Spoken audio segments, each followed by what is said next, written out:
특히 이제 예수님이 말씀하신 무화과 나무와 관련된 말씀을 우리가 읽게 되는데요. 이른 아침에 성으로 들어오실 때 시장하신지라. 자, 이른 아침. 자, 그 다음에 때.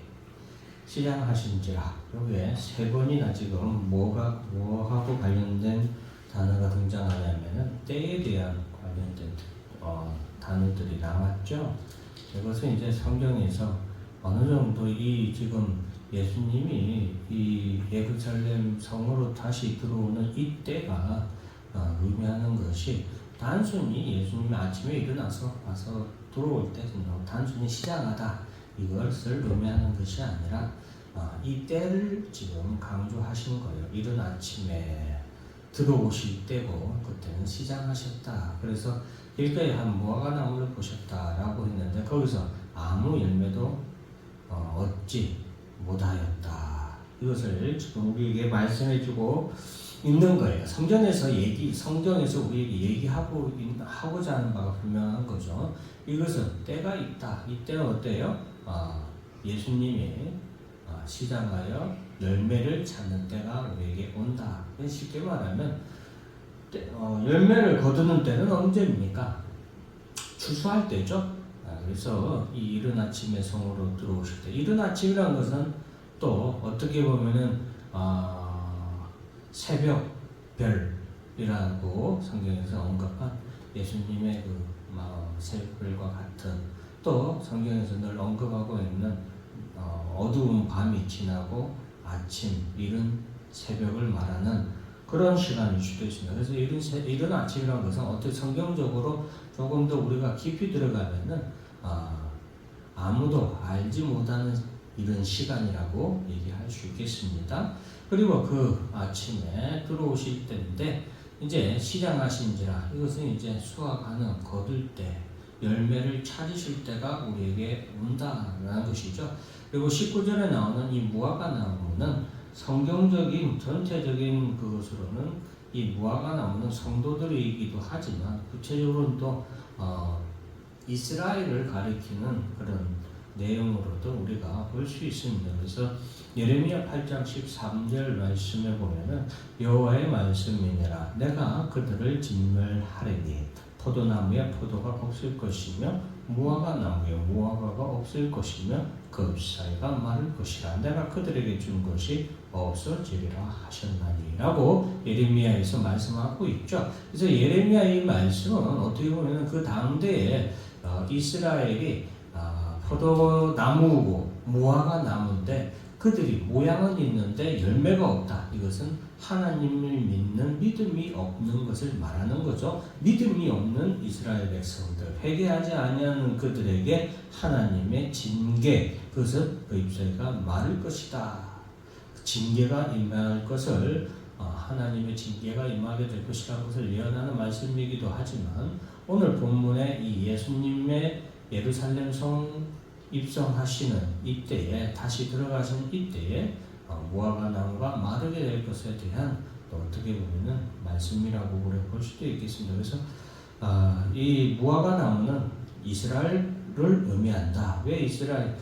호시아 9장 10절에 보면은 옛적에 내가 이스라엘을 만나기를 광야에서 포도를 만난 같이 하였으며 너희 조상들을 보기를 무화과 나무에서 처음 맺힌 첫 열매를 본 같이 하였거늘 그들이 바알볼에게 가서 부끄러운 우상에게 몸을 드림으로 저희가 사랑하는 우상같이 가정하여 줬다. 즉 열매가 없어진 것을 그들에게 말하고 있는 말씀입니다. 그래서 오늘 본문의 이 말씀도 잎사귀밖에 아무것도 찾지 못하시고 나무에게 이르시되 이제부터 영원토록 내가 열매를 맺지 못하리라. 이것은 이제 무화과 나무가 무성한 것, 그것은 이스라엘이 예배의 형식은 아주 잘 갖췄죠.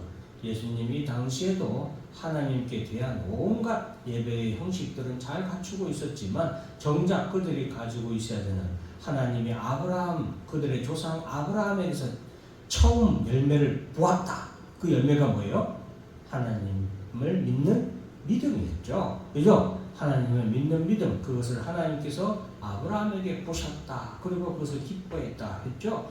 그러나 지금 이스라엘 백성들은 무화과 나무처럼 나뭇잎이 무성한 예배의 형식은 많이 있지만 그들이 정작 가지고 있어야 될 열매는 가지고 있지 않았기 때문에 이에 대해서 예수님께서 내가 열매를 맺지 못하리라 하시니 무화과 나무가 곧 마르니라. 그런 이스라엘에 대한 심판에 대해서 말하고 있고 오늘날 교회도 마찬가지입니다. 성도들에게도 마찬가지죠.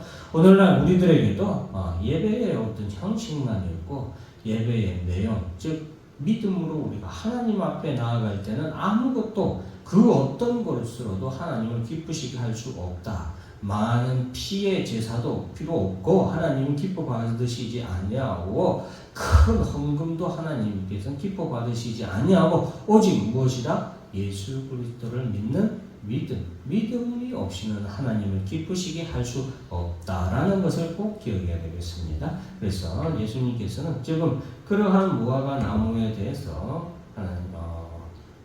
저주를 어떻게 보면 심판을 내리시고 그 심판을 내리실 때가 온다라는 것을 우리가 알아야 되겠다. 18절, 19절은 그래서 짧은 내용의 말씀이지만 성경 전체적인 그런 것까지 우리가 본다면 굉장히 또 깊이 있는 그런 내용이라고 할 수 있겠습니다. 자, 무화과 나무가 어째서 말랐는가? 제자들에게 이상히 여길 때 예수님은 이런 전체적인 내용에 대해서 또 하나 제자들에게 말씀하고 계시는 것은 바로 기도에 대한 내용입니다. 기도, 너희가 기도할 때에 믿음이 없이 기도하면은 이와 같이 아무것도 되지 않는다. 그러나 믿음을 가지고 기도할 때는 심지어 이 산을 들려 바다에 던져라고 해도 될 것이다 라고 하면서 믿음이 얼마나 중요한지, 그리고 그 믿음을 가진 기도는 그만큼 중요하다. 쉽게 말해서 지금 이스라엘 백성들이 하나님 앞에 기도하고 했던 것은 하나님에 대한 믿음이 없는 기도도 그동안 이스라엘 백성들은 했던 거죠.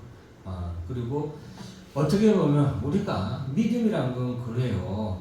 여러분, 오늘날 교회에서나 우리 성도들이 좀 착각하고 있는 것이 뭐냐? 믿음이라는 것은 강요하는 것이 아니에요. 뭐 내가 얼만큼 기도하면은 하나님께서 얼만큼 들어주시잖아. 흔히 저 불교나 어디 다른 종교에서 말하는 정성이 부족했다.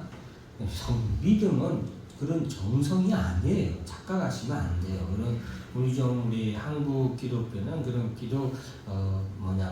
기복적인 신앙의 영향을 많이 받아서 뭐 예를 들어서 내가 108번 아니면 3000번 하지 않아서 뭐 정성이 부족해서 이루어지지 않는다. 그거는 무당들이 100만원짜리 뭐라고 합니까? 부적 100만원짜리 부적 안 붙이고 1000만원짜리 부적 붙이면 된다고 하는 그런 사기랑 똑같은 거예요. 여러분, 믿음이란 것은 하나님에 대한 내 마음속 깊은 곳에서 하나님, 그래서 중심을 보시면 되죠. 우리 마음속 깊은 곳에서 하나님에 대한 믿음과 우리 주 예수 그리스도에 대한 믿음이 바로 진정한 믿음이다. 어떤 행위의 강요나 어떤 열심을 통하여서 이루어지는 게 믿음이 아니라는 것을 꼭 기억해야 됩니다.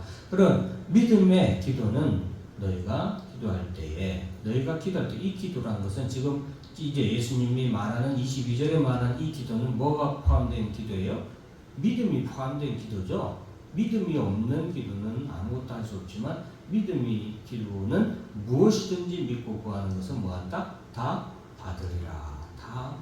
기도는 다 응답된다라는 것을 지금 예수님께서 말씀하시는 거예요. 그래서 무화과 나무가 마른 것도 예수님은 단순히 이렇게 무화과 나무를 마르게 화가 나서, 지금 예수님 배고픈데 먹을 걸 못 얻어서 화가 나서 야 너 말라 이렇게 하는 게 아니라 우리가 오전 예배 때 지금 예수님의 가장 염려하는 것이 무엇이냐? 예수님이 가장 걱정하는 것은 뭐예요? 제자들에 대한 염려요. 그 이제 불안에 의한 염려가 아니라 앞으로 제자들이 혼자 남게 되었을 때 그 제자들에 대한 걱정이죠. 사랑의 걱정, 두려움의 걱정이 아니라 사랑하는 마음에서 제자들에게 지금 무엇을 다시 가르쳐 주냐면 기도를 가르쳐 주시는 거예요. 그래서 너희가 믿음으로 이렇게 기도하면 다 받을 수 있다. 그러니까 너희 앞에 어떤 일을 만나게 되든 꼭 믿음으로 하나님 앞에 기도하는 것을 잊지 말아라 라고 가르쳐 주기 위해서 예수님께서 무화과나무를 마르게 하시는 이런 기도를 통하여서 무화과나무를 마르게 하시는 장면도 제자들에게 보여주시는 거예요. 그래서 우리가 이런 것들을 통해서 예수님이 제자들을 얼마나 사랑하시고 그들이 이 세상에서 살아갈 때에 어려움과 큰 일들을 겪게 되지만 당신이 친히 오늘 오전 설교에서처럼 제자들을 위해서 하나님께 기도하신 것과 마찬가지로 또 이렇게 제자들에게도 제자들 스스로도 살면서 어떤 일이든 믿음으로 기도하는 것을 잊지 말고 하라고 이렇게 말씀해 주고 있습니다. 그러면 너희가 기도하는 모든 것을 다 받을 수 있다. 그러니 두려워하지 말고 너희들이 믿음을 잘 지키며 믿음으로 잘 살아나가기를 또한 예수님이 바라는 그런 마음도 우리가 오늘 본문의 말씀을 통해서 우리가 엿볼 수 있습니다. 그래서 오늘 본문의 말씀은 사실은 5절밖에 안 되는 짧은 내용의 말씀이지만 이런 많은 내용들을 우리가 또 생각할 수 있습니다. 그래서 단순히 무화과나무가 아침에 배고픈데 무화과나무에서 아무것도 열매를 못 얻어서 예수님이 화나서 너 무화과나무 너 시들어 이런 것이 아니다 라는 것을 기억하시고 이 가운데 이렇게 열매를 거둘 때가 이른다 18절에 때가 이른다 라는 것 하나 기억해야 되고 무화과나무는 이스라엘 백성이라는 것 그리고 이 무화과나무가 열매를 맺지 못하면 하나님께 심판을 받는 주님께 심판을 받는 때가 온다 라고 했죠. 요한계시록에는 그게 이제 추수하는 때라고 언급하고 있고 이 때가 오게 된다. 그때는 심판을 받게 된다 라고 기억하시고 또 믿음이라는 것은 어떤 것인가 강요나 어떤 형식이 아니다. 마음 깊은 곳에서 하나님 앞에 도달하는 것이 바로 믿음이다. 그리고 그 믿음은 믿음으로 기도할 때에 우리가 얻지 못할 것은 이루지 못할 것은 없다. 이러한 예수님의 또한 말씀을 통해서 제자들을 향한 예수님의 사랑과 또 앞으로 제자들이 이 땅에서 혼자 예수님은 하나님 나라에 가게 되시고 제자들 혹은 우리들이 이 땅에서 살아가는 동안 기도 얼마나 중요한가 기도를 잊지 말고 믿음으로 한다면 우리가 이루지 못하고 넘지 못할 시련이나 핍박은 없다라는 것을 또한 잘 알아야 되겠습니다. 나같이 기도하겠습니다. 하나님 아버지 감사합니다. 우리를 사랑하셔서